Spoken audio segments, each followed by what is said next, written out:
Today we have a very special guest joining the show, Haas team boss, media darling, and newly minted author, Guenther Steiner. Guenther, it's so good to see you.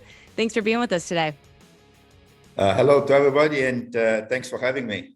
Yeah, we're so excited to have this conversation. And you shouldn't have to see these two guys right now because of the early season break. And yet you agreed. Here you are. So you must like Nate and Lawrence. Is that fair? I mean, you have to like them, I would say. If you work in Formula One, you're always, if you don't like them, you shouldn't be around Formula One, So, I mean, for sure, I cannot choose everybody, but no, they are good guys, I would say. I'm pretty happy to be around them, Katie. Nate, do you accept that review? Yeah, that was pretty good. I was expecting a lot worse, so I'll take that. I tell you the truth afterwards anyway. So. Yeah. I mean, I know it's a political answer, so we'll get the real stuff. We'll get the real stuff when we're back in the paddock.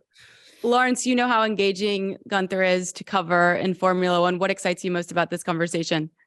Well, Guenther's our first team principal to join the podcast. And the nice thing is he doesn't really need any introduction. I think everyone knows who Guenther is. He's been the star of Netflix. So, I mean, we should have a good hour of chat or so here, just talking around F1.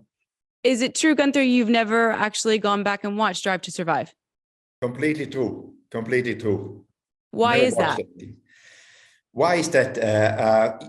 When the first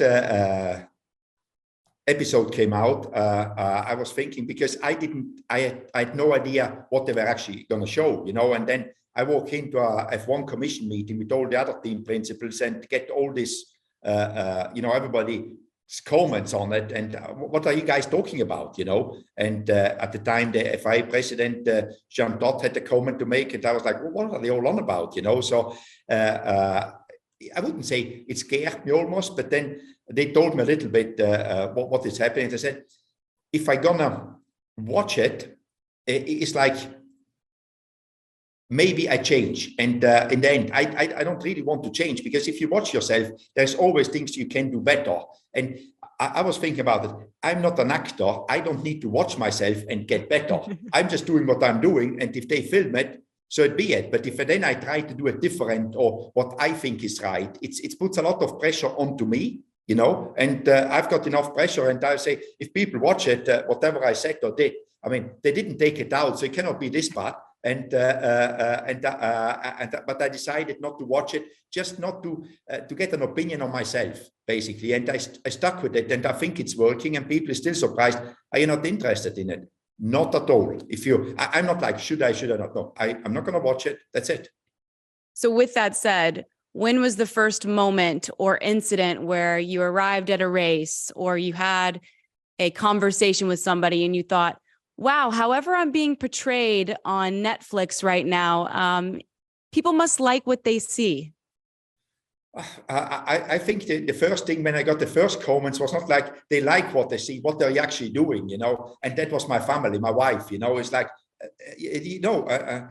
hey, and she knows me a long time now, we are married a long time, so she knows how I am. But I would say in the beginning, she wasn't very proud of what they showed, but then I think she got used to it as well. So, and then you just get that feeling that people say they believe it's honest. Because first of all, people think you are playing up to it. You're playing up. I'm not playing up to the camera. And that was clear to me when, in the beginning, some of the team principals said, oh, we put so much effort in and they show us so little in the episodes and so on. And I was like, guys, I don't put any effort into it. My only effort is to put a mic on, and then I go and do my job. And it's true. Obviously then is the days when you spent with them when I climbed the mountain. But again, I wanted to climb that mountain. I didn't climb it for Netflix. I wanted to do it, so I did it. But obviously that is time you spend, but I enjoy it. I always did things which I enjoyed to do with them, which I did anyway. So for me, it was no big effort to play up.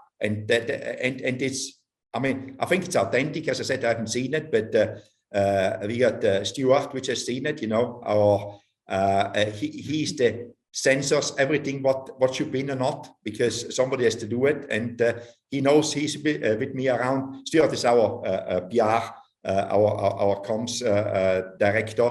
So he's around with me and he knows how I am. So he says it's authentic. And so we often see you walk down the paddock and you're being chased by a boom mic and two cameras or so.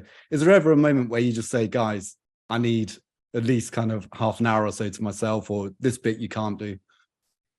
You take that, Lawrence, is pretty easy. You can avoid it. It's not like when you're out there and walking, it doesn't disturb me. It's like that doesn't care. But I know when I want to be on my own, you manage it. It's not this difficult. So when they're around, and I think you guys see it more than it actually is of your daily routine, because you see them when I'm walking down the paddock, but when I'm in my office at the racetrack, there's nobody there, So it's and sometimes it's quite funny because by now I know all the guys, so you can have a good laugh with them about it as well. What do you think is the next step for that in terms of where cameras are allowed to go? Because I think one of the standout scenes of the last series was that meeting you all had in Canada. And I love the role you play in that, because you've got Christian and Toto kind of bickering, and you probably remember it. You probably haven't seen it back as you've said, but you're kind of just antagonizing, definitely Toto, just mentioning let's go porpoising, stuff like that. There was such a fascinating insight into those kind of meetings. Right. Do you think other team bosses will continue to want those cameras to be there for those moments? Because like you said, there is a feeling in that scene, especially, that you wonder if the cameras weren't there, would that meeting have gone the way it did?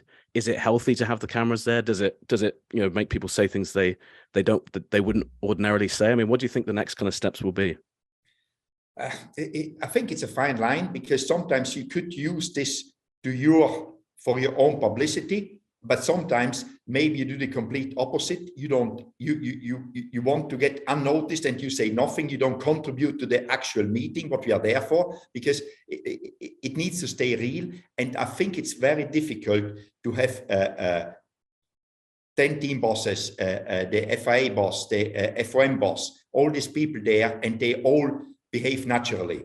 I think it's very difficult to achieve that one. So I could go either way. If the camera is there, some people will play up to it, and some people will just not contribute to the meeting because they don't want to let people know what they are actually wanting to achieve out of it. So it's in between, and I don't have the answer. Thanks so much for watching ESPN on YouTube. And for more sports highlights and analysis, be sure to download the ESPN app. And for premium content and live streaming, subscribe to ESPN Plus.